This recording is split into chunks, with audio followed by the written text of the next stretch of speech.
All right, today I'm going to give you some tips and tricks spraying a garage door. So my setup, I'll show you or talk about just what I'm using to spray this door. I got a Tritech T5 sprayer. I've got a 515 tip, and I got an 18-inch gun extension to spray the door. Why do I use the gun extension? If I don't have a gun extension, I'm gonna have to bend over and I'm gonna have to reach up high. So I have more reach with a gun extension. I have more reach this way also with a gun extension, so I don't have to walk as much. I don't have to climb up ladders as much. So I'm always using some type of gun extension when I'm spraying. How do I spray the door? I've seen some guys spraying the door, walking side to side and working from top to bottom or bottom up. Well, now you got to walk the door quite a few times. I want to walk the least amount that I have to. That way I have a lot more energy to work out at the end of the day. So I'm just going to walk it one time. I typically start from left to right.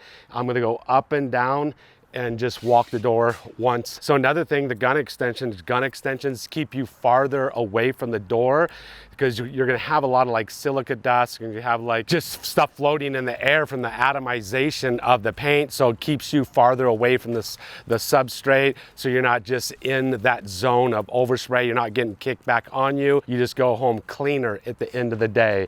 We masked 3 rows of paper.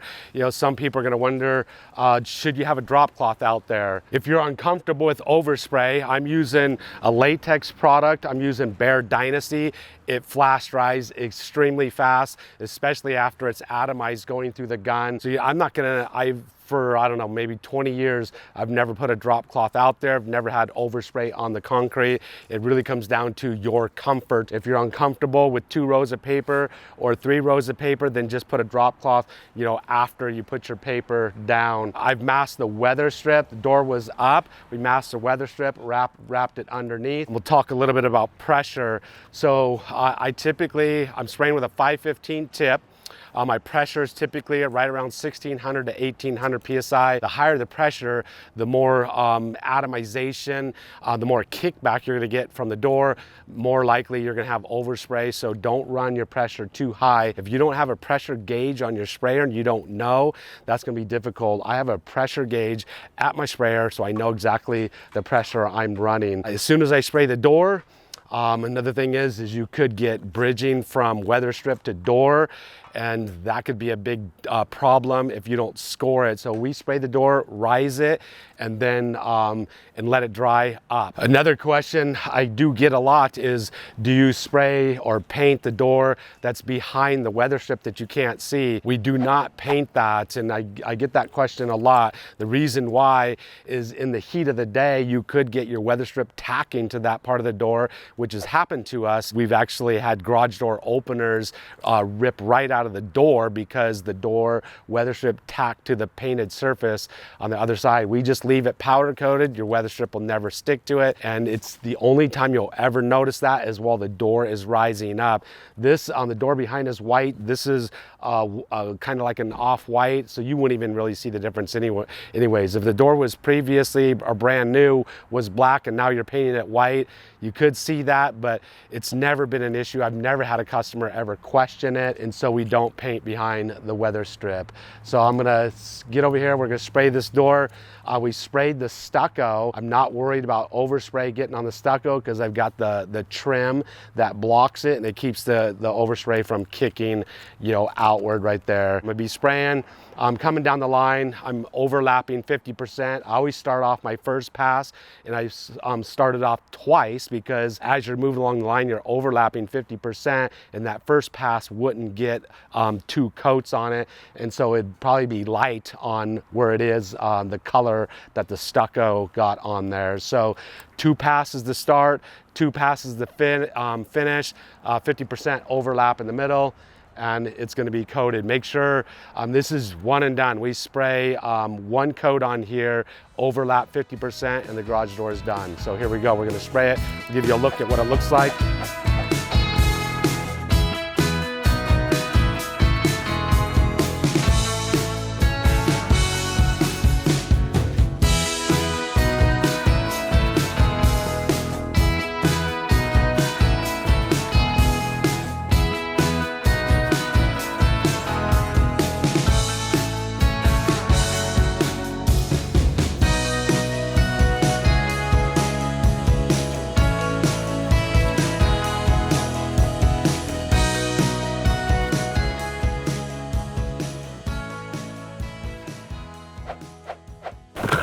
guess the first thing I thought was I lost power, but I turned the pressure up a little bit and it cycled, so I knew I had power. And I knew I had pressure at the pump because I got a gauge right there, and it was at, you know, like 1800 PSI. So I knew I had pressure, I knew I had power, but I didn't have paint coming out here. So a little bit of troubleshooting. We're gonna see if we're back in business.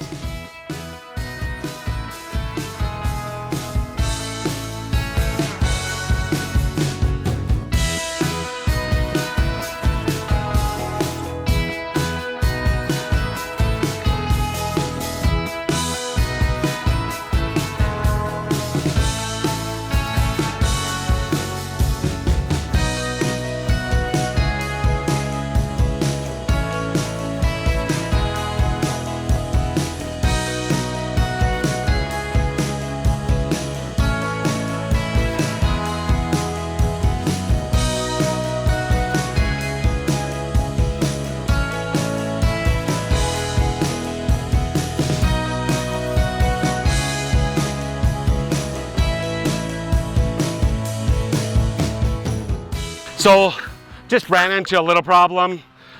Whip got clogged, but if the door dried right there, I wouldn't want to start right in the middle again and move down the line. I'd want to just start from the end and continue going again, but it was still wet.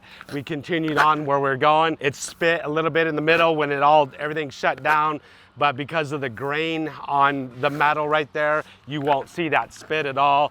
You'll want to just check your edges. Make sure everything got covered. It got covered 100%. Otherwise, you could go around the perimeter one more time, but covered 100%. Just choose a speed that's going to, get everything covered 100% in one pass, so you don't have to come back, redo it again. Now I'm going to raise this garage door and allow it to dry up. So I got my door. I raised my door. I always raise it up right here because I pull the masking off the bottom. So I'm going to pull.